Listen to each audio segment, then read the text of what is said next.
नमस्कार। राति 8 बजेको जनता समाचारमा स्वागत छ। म प्रतिमा चौधरी।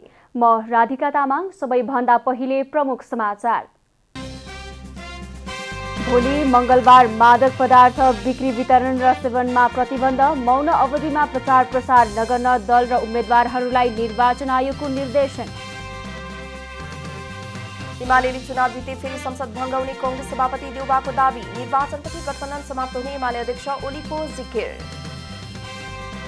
न्यायाधीशहरूको कार्यशैलीको अडिट हुनुपर्नेमा कानून मन्त्री शर्माको जोड। अडिटको आधारमा न्यायाधीशको भविष्य निर्धारण हुने भनाई। पूर्वी युक्रेनमा रुसी सेनाले मातृभूमिको रक्षा गरिरहेको राष्ट्रपति पुटिनको दावी। युक्रेनमा विशेष सैनिक कारबाही गर्न पश्चिमा मुलुकहरूले उक्साएको आरोप। र नेपालद्वारा 3 खेलको एक दिवसीय सिरिज 2-1 ले कब्जा। अन्तिम खेलमा जिम्बाब्वे 6 विकेटले पराजित।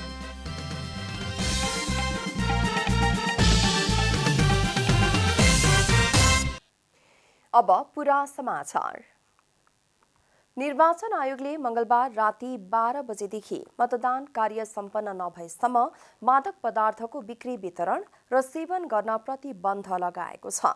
निर्वाचन आयोगले सोमबार आयोजना गरेको नियमित पत्रकार सम्मेलनमा आयोगका प्रवक्ता शालिग्राम शर्मा पौडेलले मंगलबार राति 12 बजेबाट मतदान कार्य सम्पन्न नभएसम्मका लागि तोकिएको अवधि र ठाउँमा मादक पदार्थको बिक्री वितरण र सेवन कार्य गर्न निषेध गरिएको जानकारी दिनुभयो।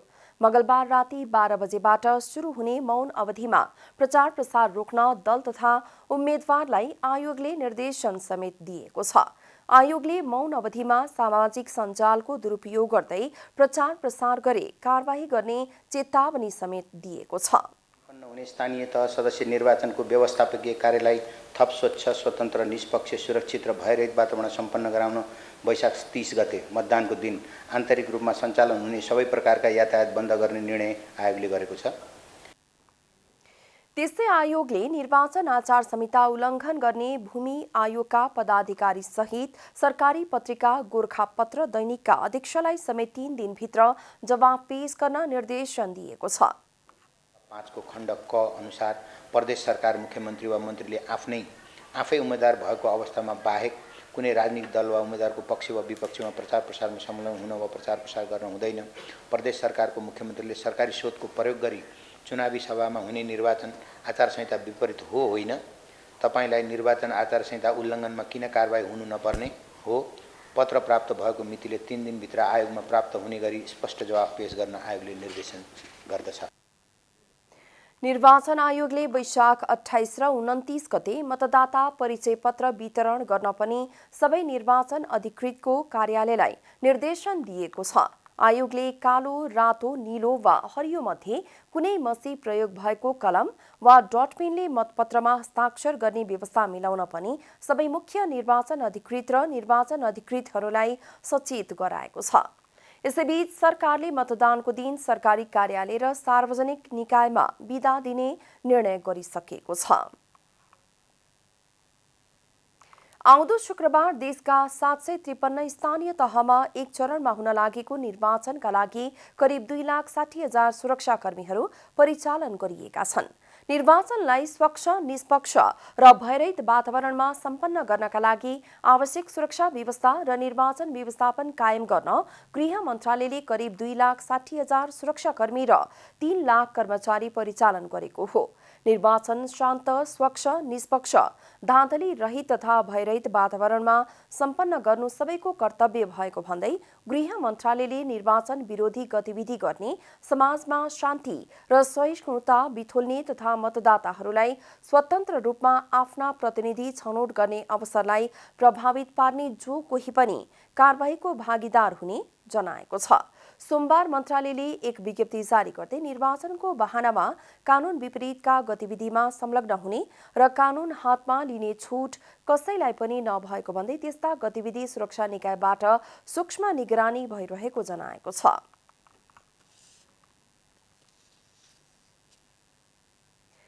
मतदाता परिचय पत्र बनाउन नागरिकको घर दैलोमा पुग्न सके, मतदाता बढ्न सके पर्यवेक्षक सङ्घ संस्थाले सुझाव दिएका छन्। निर्वाचनका दिन खटिने सुरक्षाकर्मी र कर्मचारीहरूलाई समेत अर्ली निर्वाचनद्वारा सहभागी गराउन तदारुकता देखाउन जरुरी भएको बताएका छन्। निर्वाचन आयोगले गत फागुन 20 गतेसम्म मतदाता परिचय पत्र हराएकालाई वडाबाट सिफारिस लिएर नयाँ बनाउन आउने समयसीमा तोकेको थियो। नयाँ परिचय पत्र बनाउनेको हकमा भने आगामी 28 र 29 गते परिचय पत्र वितरण गर्ने दिन तोकेको छ। मतदाता परिचय पत्र बनाउन राज्य नागरिकको दैलोमा पुग्न सके मतदाताको सङ्ख्या समेत बढ्नेमा पर्यवेक्षक संस्था नियोगको बुझाइ छ। अघिल्लो निर्वाचनबाट अहिलेको निर्वाचनसम्म उमेर पुगेका 26% युवाको अझै निर्वाचन परिचय पत्र बनेको छैन। दलहरूमा बढ्दै गएको असहिष्णुतालाई कम गर्न सके निर्वाचनमा उत्साह र जनसहभागिता बढ्ने नियोगको बुझाइ छ। गठबन्धनको अभ्यासले बढाएको अन्योलताका बीच मतदाता शिक्षा प्रभावकारी बनाउन र भद्दा मतपत्र कम गर्न सके बदरमत घट्ने र जनताको चाहना जस्ताको तस्तै प्रतिबिम्बित हुने एवं निर्वाचनमा सहभागी कर्मचारीको व्यावसायिकता जाँच गर्न सके अझै विश्वसनीयता बढ्ने नियोगको सुझाव छ। निर्वाचन आयोगका सहप्रवक्ता सूर्यप्रसाद अर्यालले अहिलेको प्राविधिक क्षमता र समयको कारण विकल्पमा जान नसकेको बाध्यता सुनाउनुभयो। हाम्रो क्यापासिटीदेखि लिएर हरेक कुराहरू यो डिजाइन र त्यसपछि हाम्रो कन्स्टिट्युएन्सीबाट आउने इन्फर्मेसन त्यसलाई डिजाइन गरेर अनि जनशिक्षामा लगेर मतपत्र छपाएर फेरि त्यही पुर्याउनको लागि वडासम्म पुर्याउनलाई अहिलेको हाम्रो समग्र परिस्थितिले अलाउने अथवा हामीले गर्नै सक्दैनौँ।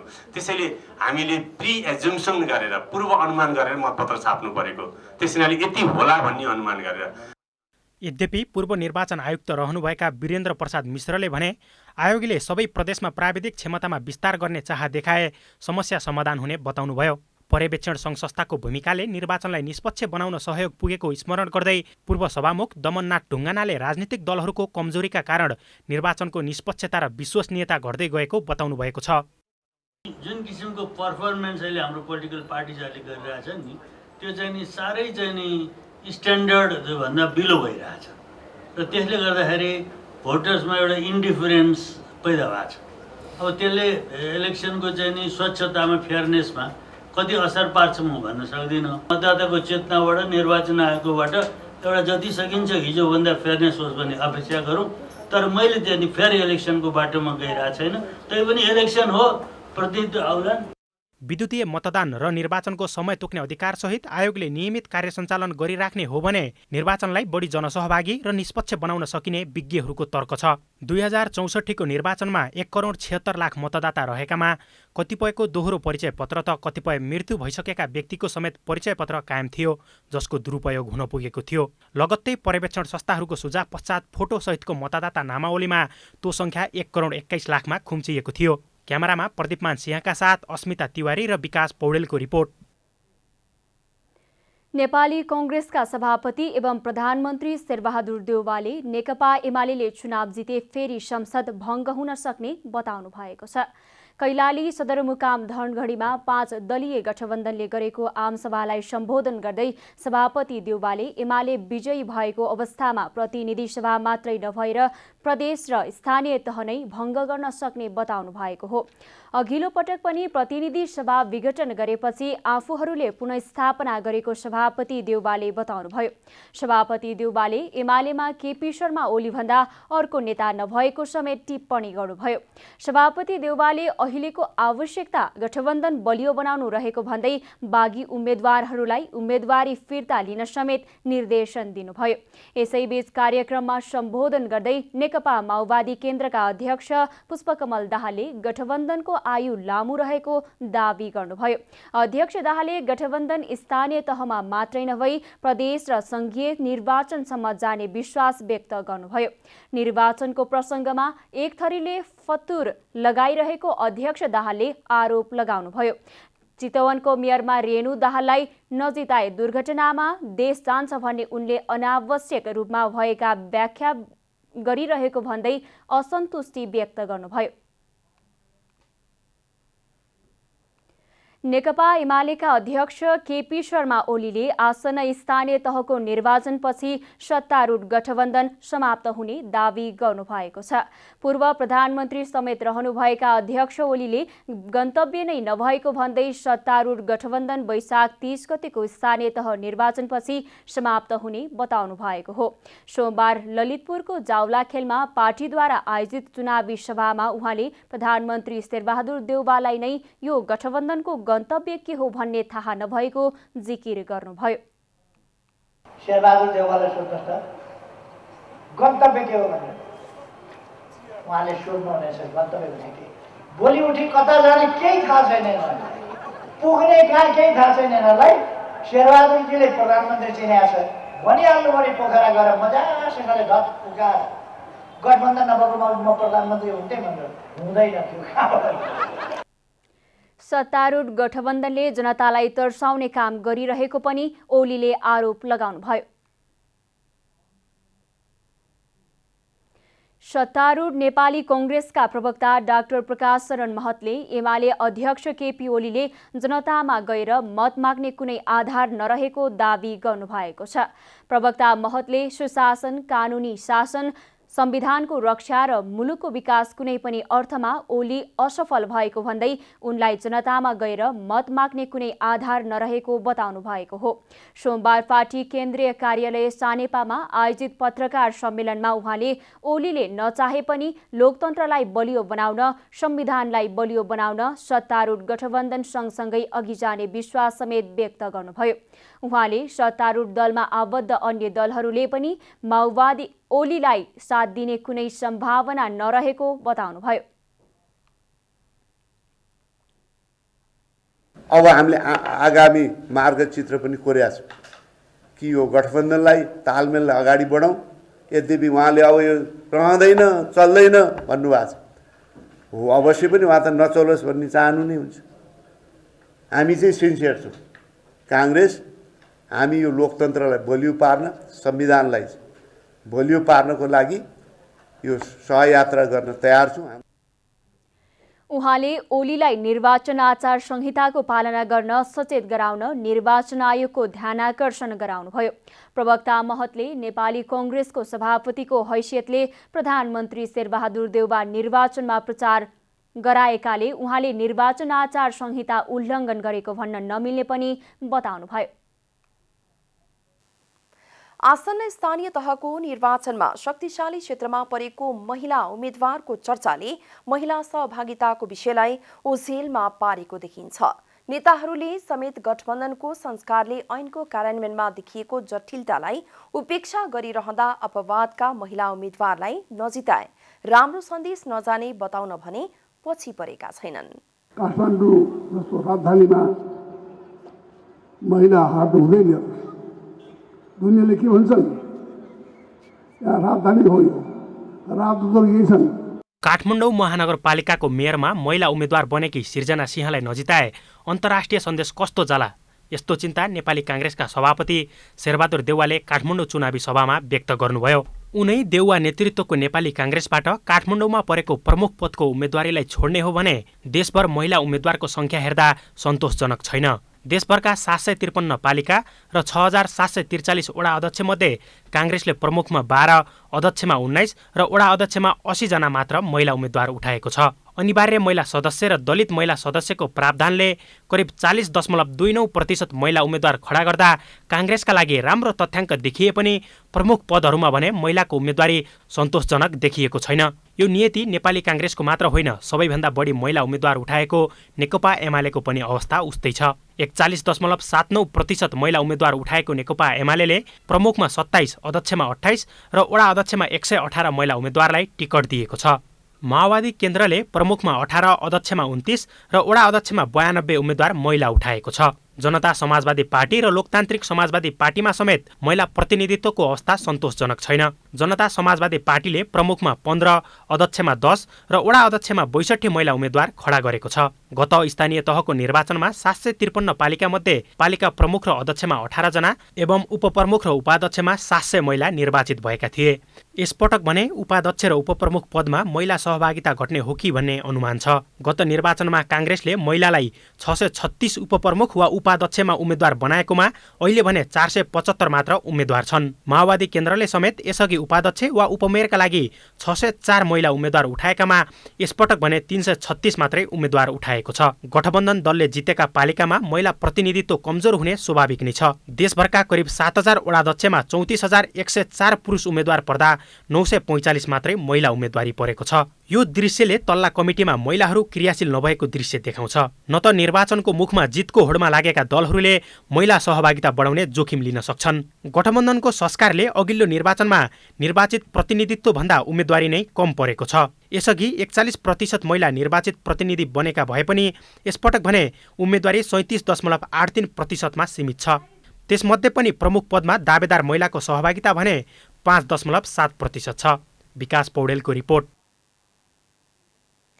वैशाख 30 गते हुने स्थानीय तहको निर्वाचनका लागि सोलुखुम्बुको लिखुपिके गाउँपालिकामा चुनाव सम्पन्न गराउन आवश्यक तयारी सबै पूरा भएको छ। जिल्लामा शान्तिपूर्ण तथा भयरहित वातावरणमा निर्वाचन गराउन तयारी सम्पन्न भएको निर्वाचन अधिकृत ऋषिराम भट्टराईले बताउनुभयो। अधिकृत र सहायक मतदान अधिकृत सबै मतदान केन्द्रमा मंगलबारसम्म आवश्यक निर्वाचन सामग्री र सुरक्षाकर्मी सहित पुग्ने समेत अधिकृत भट्टराईले बताउनुभयो। हामीले मलाई लाग्छ एकदम मसिनै रूपमै छलफल गऱ्यौँ र केही बाँकी भएको कुराहरूलाई अर्को त्यो मतगणना हुनुभन्दा अघिल्लो सर्वदलीय पक्षीय बैठक त्यो पनि बेला पनि बस्छ। अझ हाम्रो आज अन्तिम नै होइन, त्यो बेला पनि थप कुराहरूलाई लिपिबद्ध गरेर फेरि पनि निर्णय गर्न सकिन्छ।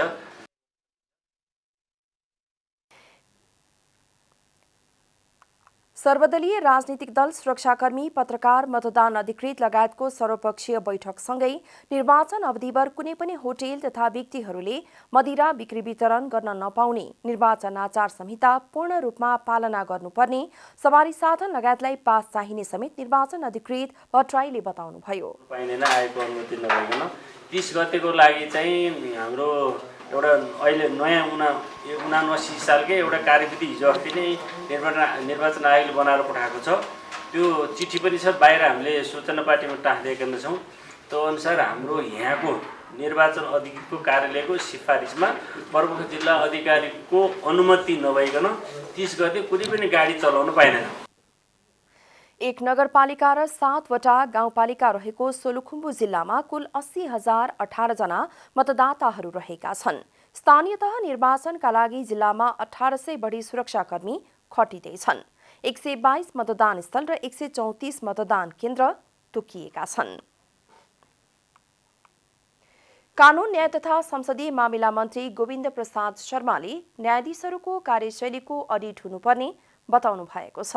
सोमबार कानून दिवसको अवसरमा सर्वोच्च अदालत बार एसोसिएसनले आयोजना गरेको विधिको शासन र यसका चुनौती विषयक गोष्ठीलाई सम्बोधन गर्दै मन्त्री शर्माले न्यायाधीशहरूको कार्यशैलीलाई राज्यले अडिट गर्नुपर्ने बताउनु भएको हो। राज्यले गरेको अडिटको आधारमा न्यायाधीशको भविष्य निर्धारण हुनुपर्ने उहाँको भनाइ छ। उहाँले न्यायपालिकाको सुधार गर्नका लागि सरकार प्रतिबद्ध रहेको बताउनुभयो। मन्त्री शर्माले भ्रष्टाचार रहित न्यायपालिका बनाउन सरकारको तर्फबाट भूमिका निभाउन आफू तयार रहेको समेत स्पष्ट पार्नुभयो। तर जरुरी के हो भने जजेसहरुको परफर्मेन्स अडिट हुनुपर्छ। अपोइन्टमेन्ट गर्दा मात्र होइन, उनीहरु कसरी काम गरिरहेछन् भन्ने परफर्मेन्स स्टेटबाट अथोराइज्ड एजेन्सी भनेको न्याय परिषद नै हो, उले अडिट गर्नुपर्छ। अनि उसको परफर्मेन्सको आधारमा उ रहने नरहने, अगाडि बढ्ने पछाडि हट्ने, यो सबै कुरा त्यहीबाट डिटरमाइन गर्नुपर्छ। यसमा कमजोरी गर्न हुँदैन। उहाँले अब कानून व्यवसायको प्रमाणपत्र बोकेको आधारमा न्यायाधीशको नियुक्ति नगरिने पनि बताउनुभयो। मन्त्री शर्माले अदालतले बेन्चको समय बढाउने हो भने सरकार अतिरिक्त पैसा दिन तयार रहेको बताउनुभयो। त्यो शब्द प्रयोग भएको त्यसैको आधारमा हामीले एउटा मस्यौदा तयार गरेर स्टेक होल्डर कहाँ पठाइसकेका छौँ। Nepal bar association, supreme court bar एसोसिएसनमा हिजोकै डेटमा त्यहाँबाट डिस्प्याच भएको छ। मैले आज मात्र कन्फर्म गरेँ नेपाल बारमा सुप्रिम कोर्ट बारमा प्राप्त भइसक्यो होला, अरू स्टेक होल्डर कहाँ पनि गइसकेको छ। त्यसमा यहाँहरूले सल्लाह सुझाव दिएपछि त्यो चाहिँ अगाडि बढ्नेछ। गोष्ठीमा कायम मुकायम प्रधानाधीश दीपक कुमार कार्कीले खल्तीबाट नाम निकालेर न्यायाधीश नियुक्त नहुने बताउनुभयो। उहाँले कानून व्यवसाय गर्दै आएका मध्येबाट पनि गुणस्तर हेरेर मात्रै न्यायाधीश नियुक्त गरिने बताउनुभयो। उहाँले सर्वोच्च अदालतमा गोला प्रथाबाट मुद्दा हेरिएको उल्लेख गर्दै गोला प्रथामा कुनै शंका नगर्न आग्रह गर्नुभयो। न्यायाधीशको नियुक्ति भएको छ, यसलाई सुधार गर्नुपर्छ। हामी सबैले जति काम गरे पनि न्यायाधीश नियुक्तिको विषयमा हामीले पहिले जे गर्यौँ त्यही गर्न थाल्यौँ भने हाम्रो टिमले पनि त्यही अपजस बिहोर्नुपर्छ र न्यायपालिका राम्रो पनि हुँदैन। त्यसो हुनाले अब यो न्यायाधीश नियुक्तिको विषयमा अब हामीले क्वालिटी खोजिरहेछौँ, क्वालिटी खोज्छौँ हामी। उहाँले सर्वोच्च अदालतमा समस्याको भण्डार रहेको उल्लेख गर्दै क्रमशः सुधारका कामहरू भइरहेको बताउनुभयो।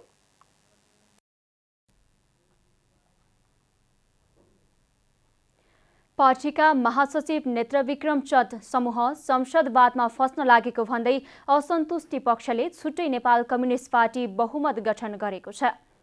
सोमबार काठमाडौँमा पत्रकार सम्मेलन गरी औपचारिक रूपमा घोषणा गरिएको सो पार्टीको संयोजक नेकपाका असन्तुष्ट समूहका नेता धर्मेन्द्र बास्तोला रहेको जानकारी गराएको छ।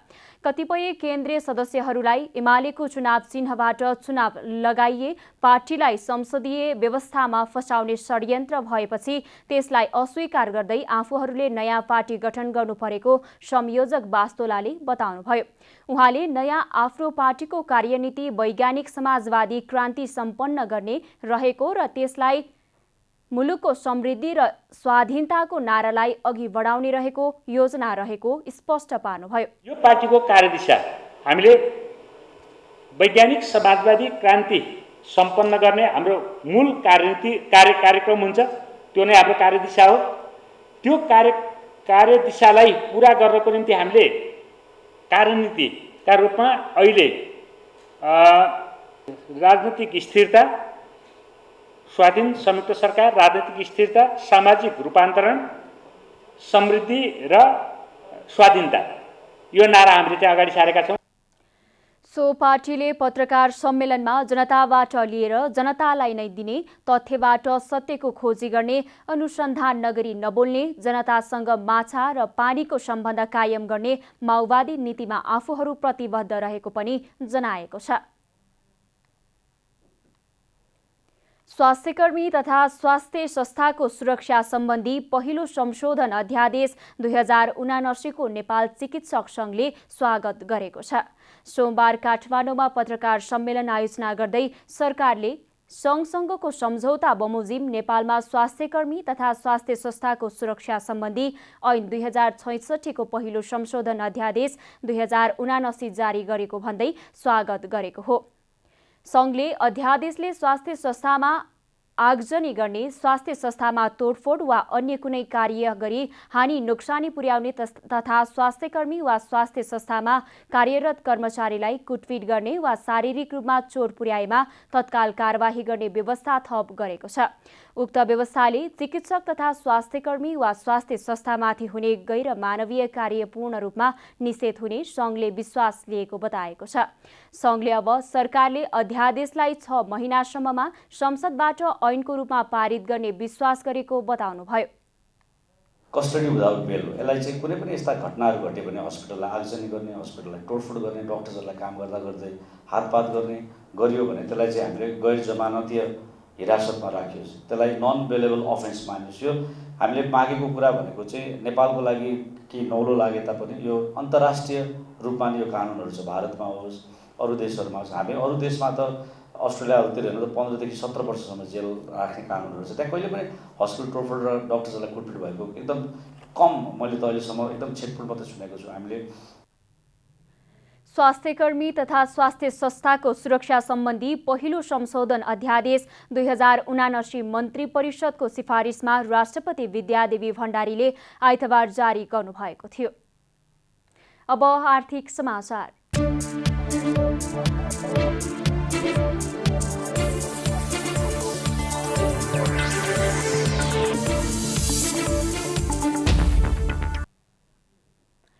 साताको दोस्रो दिन सोमबार नेप्से परिसूचकमा सामान्य वृद्धि भएको छ। साताको पहिलो कारोबारको दिन आइतबार 17.95 अङ्क बढेको नेप्से सोमबार पनि निरन्तरता दिएको हो। सोमबार नेप्से परिसूचक 12.27 अङ्क बढेर 2268.84 बिन्दुमा पुगेको छ। त्यस्तै सेन्सेटिभ इन्डेक्स 3.12 अङ्क, लोड इन्डेक्स 0.92 अङ्क र सेन्सिटिभ लोड फ्लोड इन्डेक्स 0.94 अङ्कले बढेको छ। सोमबार कारोबारमा आएका 222 कम्पनीको 33,24,000 किता शेयर 1,39,06,07,000 रुपियाँ बराबरको कारोबार भएको छ। आइतबार 1,32,64,21,000 रुपियाँ बराबर भएको थियो। आइतबारको तुलनामा सोमबार कारोबार रकम पनि सामान्य वृद्धि भएको छ।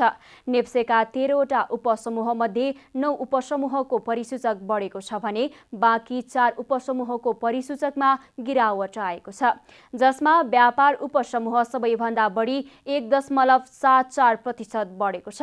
त्यस्तै लघुवित्त उपसमूहको परिसूचक 1.33%ले वृद्धि भएको छ। नेपाल राष्ट्र बैंकका कार्यकारी निर्देशक तथा भुक्तानी प्रणाली विभाग प्रमुख गुरुप्रसाद पौडेलले इनोभेसनको सुरुवात गर्दा लगानीको सुरक्षा र कानुनी जटिलताको विषयमा ध्यान दिनुपर्ने बताउनु भएको छ। नेपाल इन्स्टिच्युट अफ कम्पनी सेक्रेटरीले नेपालमा फिनटेक कानुनी र नियामकीय व्यवस्थाको सम्भावना र चुनौती विषयमा अन्तर्क्रिया कार्यक्रममा उहाँले विश्वभरिको प्रचलन नै इनोभेसन र रेगुलेसनमा जहिले पनि इनोभेसन अगाडि र पछाडि नै हुने गरेको बताउनुभयो। पौडेलले नयाँ व्यवसायको लागि विदेशमा लगानी गर्न नदिने ऐन अहिले पनि कायम रहेकाले नेपालको लगानी विदेश लान नमिल्ने बताउनुभयो। रेगुलेसनमा के हुन्छ भने इनोभेसन जहिलेसुकै अगाडि हिँड्छ, रेगुलेसन पछाडि हिँड्ने हो। त्यो चाहिँ संसारभरिकै प्र्याक्टिस त्यही हो। हामीमा चाहिँ विदेशमा लगानी गर्न प्रतिबन्ध लगाउने ऐन चाहिँ छन्। त्यस्तै स्ट्यान्डर्ड चार्टर बैंकका डिपार्टमेन्ट हेड माधव रेग्मीले नेपालमा फिनटेकको विकासमा आवश्यक ऐनको अभाव रहेको बताउनुभयो। उहाँले अहिले पनि डिजिटल हस्ताक्षरका लागि बनेको विद्युतीय कारोबार ऐनका आधारमा डिजिटल कारोबार भइरहेको दावी गर्नुभयो।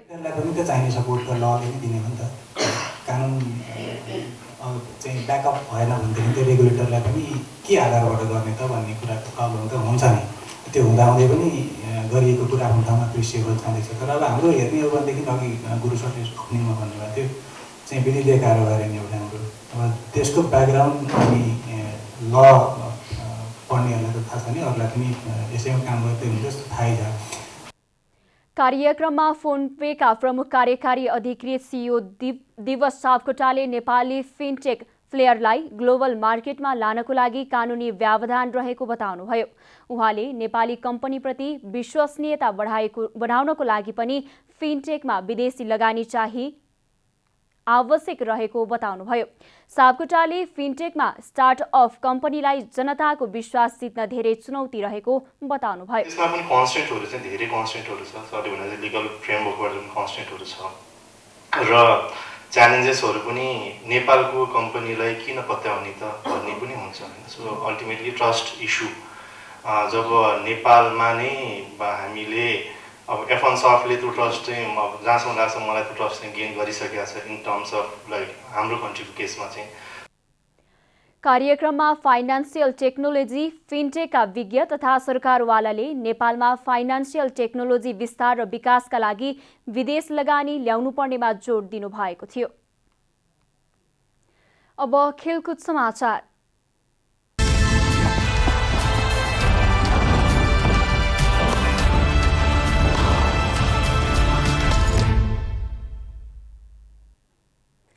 नेपालले पाहुना टोली जिम्बाब्वे ए विरुद्धको 3 खेलको एक दिवसीय सिरिज जितेको छ। सोमबार भएको तेस्रो तथा अन्तिम एक दिवसीयमा जिम्बाब्वेलाई 6 विकेटले हराउँदै नेपालले सिरिज 2-1 ले जितेको हो। टियु क्रिकेट मैदानमा जिम्बाब्वेले दिएको 214 रनको लक्ष्य नेपालले 30 ओभर 1 बलमा 4 विकेट गुमाएर पूरा गर्यो। नेपालको जितमा अर्धशतकीय इनिङ खेलेका कुशल भुर्तेलले 84 रन बनाए। दिपेन्द्र सिंह ऐरीले अविजित रहँदै 60 रनको अर्धशतकीय इनिङ खेले। आसिफ शेखले 29 रन र विनोद भण्डारीले अविजित 28 रनको योगदान गरे। बलिङतर्फ जिम्बाब्वेका ब्रान्डन माभुताले 3 विकेट हात पारे। ब्राड इभान्सले 1 विकेट लिए। यस अघि टस हारेर पहिले ब्याटिङ गरेको जिम्बाब्वेले 32 ओभर 1 बलमा अल आउट हुँदै 213 रन बनाएको थियो। मैदानमा पानी जमेकाले ढिला सुरु हुँदा खेल 33 ओभरमा झारिएको थियो। जिम्बाब्वेका लागि टाडी वानासे मारुमानीले 50 रनको अर्धशतकीय इनिङ खेले। यस्तै कुर्जाई मौन्जेले 39 रन जोड्दा रोए कियाले 36 रन बनाए। नेपालका किशोर महतोले 5 विकेट लिए। सोमपाद कामीले 2 तथा करण केसी र दिपेन्द्र सिंह ऐरीले 1-1 विकेट लिए। सिरिज अन्तर्गत पहिलो खेलमा जिम्बाब्वेले नेपाललाई 3 विकेटले हराएको थियो भने दोस्रो खेलमा नेपालले जिम्बाब्वेलाई 9 विकेटले पराजित गरेको थियो। अब मौसम समाचार।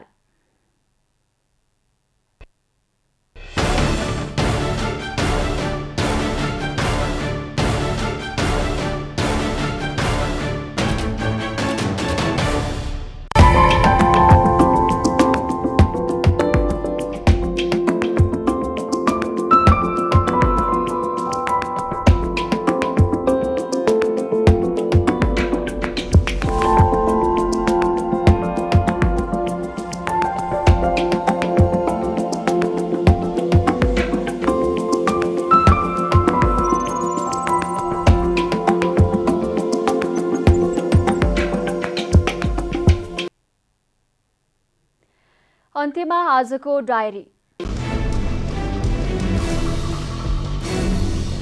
निर्वाचन आयोगले मंगलबार राति 12 बजेदेखि मतदान कार्य सम्पन्न नभएसम्म मादक पदार्थको बिक्री वितरण र सेवन गर्न प्रतिबन्ध लगाएको छ। साथै मंगलबार राति 12 बजेबाट नै सुरु हुने मौन अवधिमा प्रचार प्रसार रोक्न दल तथा उम्मेद्वारलाई आयोगले निर्देशन दिएको छ।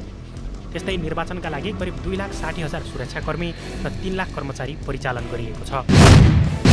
नेपाली कांग्रेसका सभापति एवं प्रधानमन्त्री शेरबहादुर देउवाले नेकपा एमाले चुनाव जिते फेरि संसद भङ्ग हुन सक्ने बताउनु भएको छ। कैलाली सदरमुकाम धनगढीमा 5 दलीय गठबन्धनले गरेको आमसभालाई सम्बोधन गर्दै सभापति देउवाले एमाले विजयी भएको अवस्थामा प्रतिनिधि सभा मात्रै नभएर प्रदेश र स्थानीय तह नै भङ्ग गर्न सक्ने बताउनुभयो। नेकपा एमालेका अध्यक्ष केपी शर्मा ओलीले आसन्न स्थानीय तहको निर्वाचनपछि सत्तारूढ गठबन्धन समाप्त हुने दाबी गर्नुभएको छ। अध्यक्ष ओलीले गन्तव्य नै नभएको भन्दै सत्तारूढ गठबन्धन वैशाख 30 गतेको स्थानीय तह निर्वाचनपछि समाप्त हुने बताउनु भएको हो। उहाँले प्रधानमन्त्री शेरबहादुर देउवालाई नै यो गठबन्धनको गन्तव्य के हो भन्ने थाहा नभएको जिकिर गर्नुभयो। रुसी राजधानी मस्कोको रेड स्क्वायरमा एक विशाल सैन्य परेडलाई सम्बोधन गर्दै रुसी राष्ट्रपति भ्लादिमिर पुटिनले पूर्वी युक्रेनमा रुसी सेनाले मातृभूमिको रक्षा गरिरहेको बताउनुभयो। रुसले सही समयमा यो निर्णय गरेको बताउँदै पुटिनले यो निर्णयलाई स्वतन्त्र, बलियो र सार्वभौम राष्ट्रका लागि सही निर्णय समेत भएको बताउनुभयो। नेपालले पाहुना टोली जिम्बाब्वे ए विरुद्धको 3 खेलको एक दिवसीय सिरिज जितेको छ। सोमबार भएको तेस्रो तथा अन्तिम एक दिवसीयमा जिम्बाब्वेलाई 6 विकेटले हराउँदै नेपालले सिरिज 2-1 ले जितेको हो। टियु क्रिकेट मैदानमा जिम्बाब्वेले दिएको 214 रनको लक्ष्य नेपालले 30 ओभर 1 बलमा 4 विकेट गुमाएर पूरा गर्यो।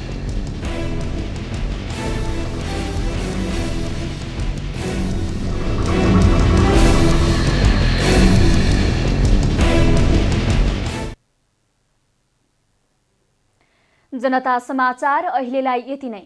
जनताद्वारा जनताका लागि प्रसारित जनता टेलिभिजनका कार्यक्रमहरू युट्युब, ट्विटर, फेसबुक र हाम्रो वेबसाइट जनतासमाचार.com मा पनि पढ्न र हेर्न सक्नुहुनेछ। नमस्कार।